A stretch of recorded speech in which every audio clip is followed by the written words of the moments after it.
Hi there, Lindsay here, the Frugal Crafter. Today we're going to paint a sunset, and the reason I decided to choose this kind of simpler painting is because I want to kind of go over some color theory, color mixing, and brush tips and usage. And this photo is from Bix, B-I-X, over at Paint My Photo, which is a site where you can paint the photos there and not have to worry about usage. The photographers have given permission to use their paintings.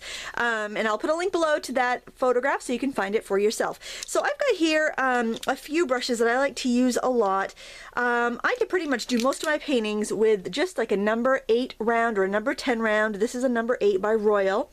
And I also like to have, if I'm working larger than a greeting card size, I like to have a flat brush.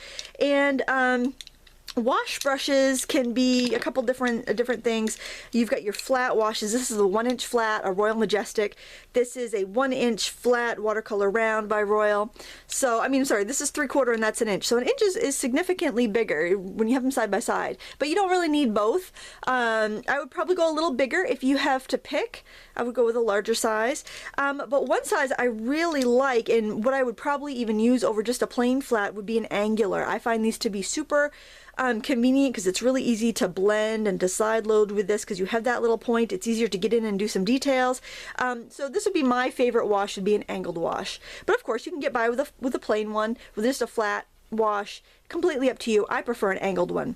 Another option is an oval wash, and this is really thirsty. It holds a lot of water. It's great for filling in a large background, and it won't give you hard edges. So that's the benefit of that. So if you find you're painting and you always end up with these hard square edges, you might want to give one of these a try. And I think we're going to use this for our background today because I don't often, and I thought you might find it very useful. This is the Royal Majestic line. They're really high quality, but they're not crazy expensive. So we're going to do some color mixing, and I want to bring my palette right in the middle here so you can see it. And I'm sorry if this is too beginner for you, so you might want to skip ahead. If it is too beginner for you, then feel free to scoot ahead. What I'm going to do is use a red, yellow, and blue. And since I want to make sure that I have more of a purpley color to work with, I'm going to make sure I go with an Alizerin Crimson or a Quin Rose or one of my more cool based reds as opposed to a cadmium red. Like, see, that's cadmium red deep, so it's much more orangey. That's cadmium red medium, so you can see how the color is a little bit different there. Okay, so we have either, I think this is a Quin Rose, but you can also use Alizerin Crimson because that's a really good, it's actually a really good primary red, and if you have to pick one, that's probably the cleanest red you can get. So I've got 2 buckets of water. One is for rinsing my brush and the other one is for getting fresh water from. Alright, now I'm going to grab a blue, and my favorite primary blue would have to be Ultramarine. It also is slightly purple biased, so it's going to work good for this picture, so that's why I'm choosing this. But if you could only afford one bottle of blue, one tube of blue paint, I think an Ultramarine is going to serve you very well, especially if you like to do a lot of landscapes. Alright, and now for yellow, I'm going to go with a warmer yellow. I'm going to go with a Cadmuim Yellow or New Gamboge, or not a lemon, basically. You could go with a Cadmuim Yellow medium or Cadmuim Yellow deep. I would just stay away from any of the lemons because it could turn your blue more green, and for this sunset we really don't want that. So this is a Cad Yellow medium. It's really quite a neutral color. You can see how this looks very primary here. So let's say if I do want greens, I can still get a good green here. We're not going to use green in this picture, but you can see you get a fairly earthy green. It's not going to be super vivid because we're not using a greenish blue.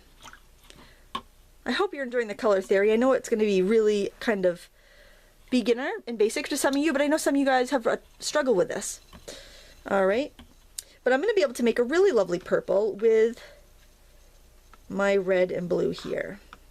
Okay, see how that makes a really nice purple for our sunset? And then for our orange, we're going to need a very sufficient orange with these colors. I'm going to need a lot more of the yellow. Always rinse your brush off before you go into that pan of color so you don't end up with a mess. But see, I can get a nice orange. It would be more vivid if I used a cadmium red, but I want to kind of show you the limited color palette mixing. I'm going to work in my art journal because this is going to be such a fun, easy project without a lot of background, so I might decide to go and collage over it later. So I thought it would be kind of a really fun base. Plus, I've been so busy lately that I just want something fun to work on. I've got a big craft fair this weekend. It's actually like an artisan expo, and I'm a little I'm not unprepared. I could go with what I have now and be absolutely fine, but my retail space, I'm kind of run low on inventory this month, so I didn't realize it till the manager called me and said, Lindsay, you sold out of this, and this. We need some more inventory. And I was like, oh my gosh, I've got a craft fair in 2 days. I'm freaking out. I'm going to start in the middle at the horizon line. So the horizon line is the area where the sky and the earth touch. It's going to be right about here, about a third of the way down the paper, and I'm going to go right in with my yellow. That's where the sun is going to be, and I'm going to kind of just drag it out. Okay, and I will tell you, my horizon line might go off because I am not looking at my paper straight on. I am looking at an angle. You're looking at it straight on. So if it goes off a little bit, just make sure when you paint yours, you have maybe a book or something to prop it up on so you can check. Okay. And then, I really want some nice concentrated yellow in there. This is a Canson Mixed Media Art Journal. Nothing fancy. Go ahead and use whatever you have. If you only have cardstock, it will be more absorbent. But, you know, I'm a big believer in use what you have, okay? So now I'm going to use my mix here, my yellow. I usually just go in and grab clean yellow when my brush is clean because that red really overtakes it. I'm going to go ahead and add some of the yellow in here. I find it's freeing to work with a big brush, and sometimes at like the craft stores, like the big box stores, they'll have like 40% off their brushes, and they usually have some pretty affordable options. Like the Royal brushes, Robert Simmons has some Simply Simmons. You can get the larger sizes fairly inexpensively. Also Princeton, I've noticed, has a line of pretty good student brushes, so keep that in mind. You don't have to spend $50 for a brush these days. It used to have to if you wanted a big brush. It was crazy, but now there's so much more available. Now I'm going to go right in with my magenta or rose or crimson, whatever you're using for your cooler red. And I'm going to go right in and add that in there. If you're working on watercolor paper, it's going to blend a little bit better. So keep that in mind, but don't let that stop you from using something else, you know, using what you have. Because that's another thing I get asked a lot. It's like, what kind of paper are you using? Where do you find this paper? Because I know this, you know, YouTube is all over the world, and not everybody has access to the supplies that we have in the United States. So I just wanted to make sure that everybody could do this with what they have on hand. I'm just picking up some of my orange mix and streaking it in. I think this will be a really fun base for an art journal page. All right, now I'm going to mix my blue and red and get some purple.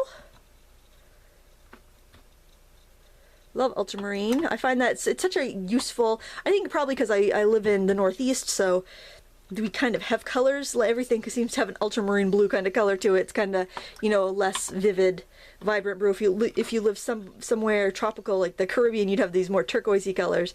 But I think we always paint what we know, and those are what we see. So I'm going ahead and adding some of that in here with my, you know, this is really a fun brush to use, and if you're using one of the smaller sizes, you'll notice that the tip will actually kind of pull into a point, so you can actually get some detail. My favorite brushes aren't necessarily going to be your favorite brushes, so don't feel like they have to be. Don't feel like you have to use what I use. I definitely advocate maybe picking up a sampler pack and seeing what you really like.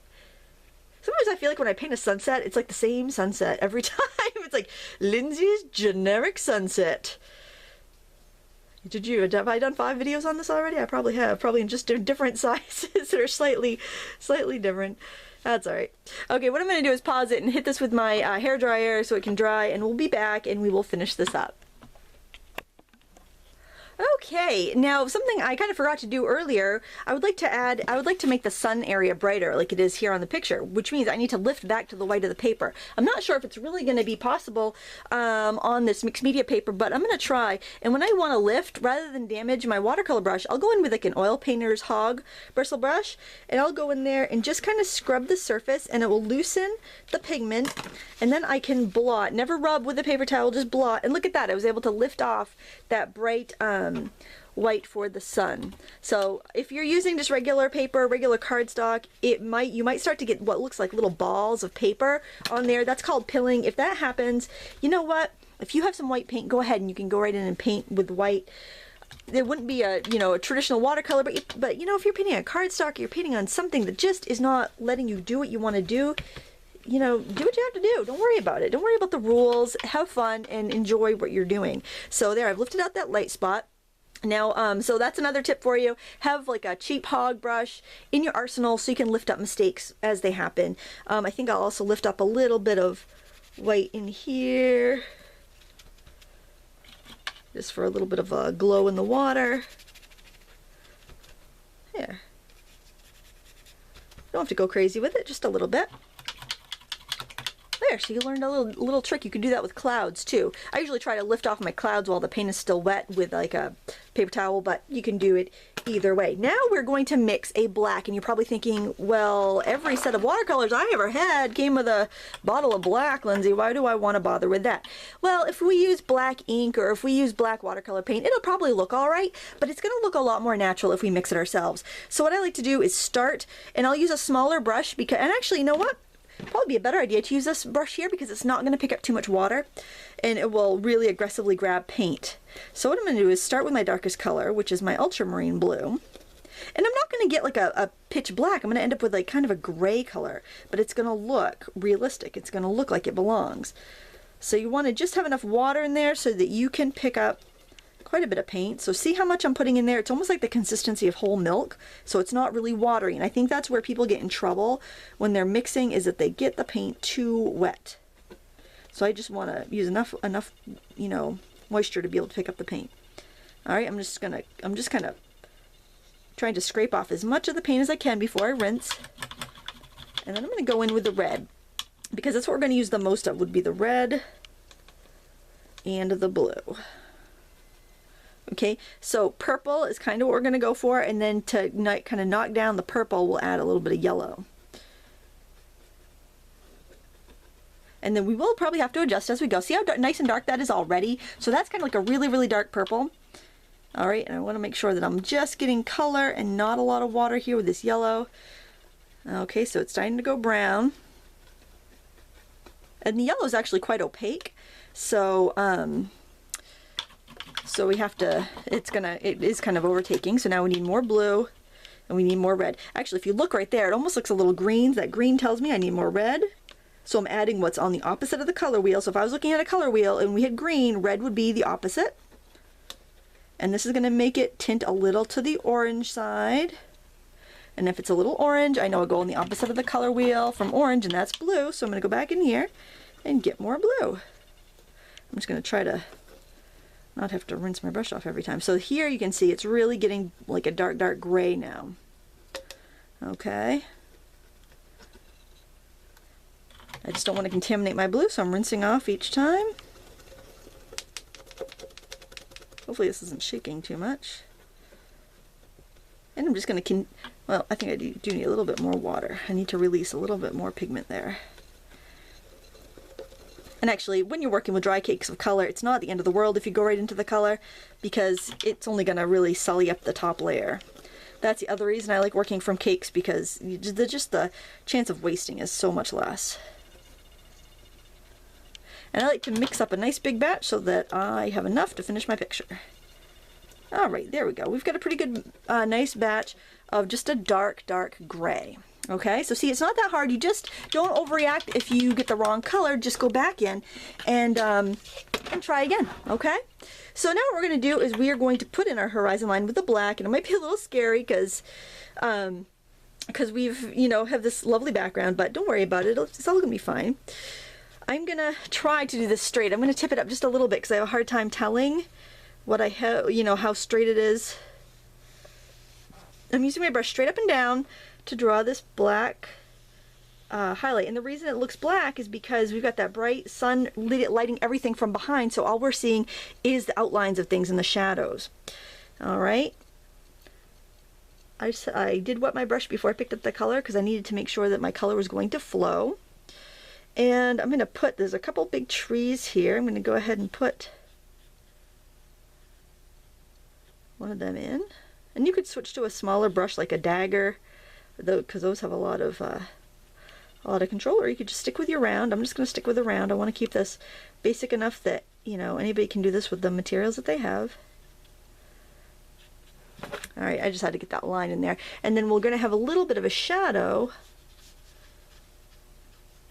underneath in the water too. So we'll just have to keep, you know, make note of that. So I'm just kind of dabbing in random shapes to allude to the fact that there are these trees and things in the background on the other side of this lovely lake. Make sure you, if you ever get the chance, you know, anytime maybe you're driving or you're at the beach and you happen to be there late, or you're camping, you know, take time to observe these things, because then it'll be in your mind when you go to paint. You'll be like, oh yeah, I know what that really looks like in real life. And you can draw from your own experiences instead of only relying on photographs, and take your own photographs. I'm not a very talented photographer. My photos never come out, you know, beautiful like the ones on Paint My Photo, but just recording that information and then going from the things that I've painted in on location in my sketchbook, it really helps in building your visual vocabulary. So, and go ahead and add your own little trees on there. I'm not painting exactly what I see. I'm just kind of looking and saying, what do I think this needs? What shape should I put there? And you can totally do that.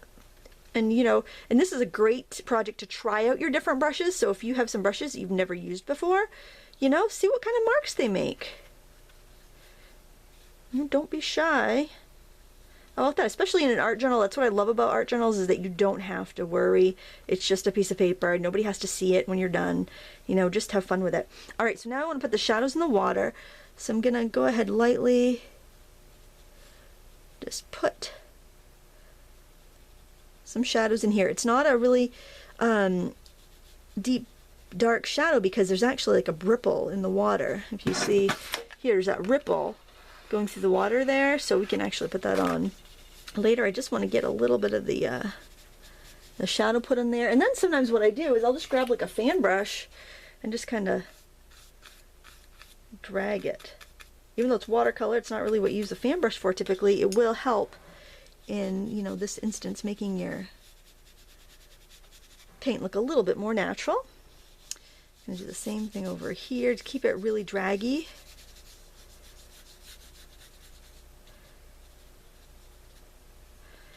I know, I'm feeling mellow, which is totally awesome because I was kind of stressed about my my upcoming craft fair and Artisan Expo, because it's kind of a higher caliber than I've done before. So the other people are a higher caliber. Well, no, I don't want to say that because, you know, not to diss anybody they've ever been in a craft show with, but it's definitely more businesses, Maine-based businesses and Maine-based crafters.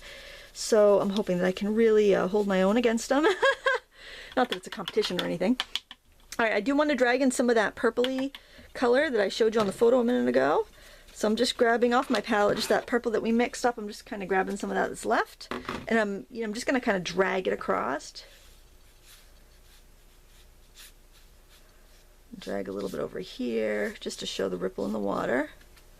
Now again, don't freak out if it's not coming out exactly the way you want, because you can always add some journaling over it. It's your art journal. It doesn't have to be, you know, anything in particular. And now, just to kind of bring some scale to the picture, I'm just going to put maybe a couple cattails and things in the front with my dark mix, and I'm kind of mixing up a little bit more on the fly here. I'm just going to put in maybe some cattails here. They're not in the picture, but I feel like it just wants that scale, and maybe even a big tree. I like to do things with scale, and that just helps give a little more depth and dimension to the picture. And this was pretty quick. I mean, we got to learn about some brush techniques. We got to learn about mixing colors. We got to learn all kinds of stuff today. I hope you did anyway.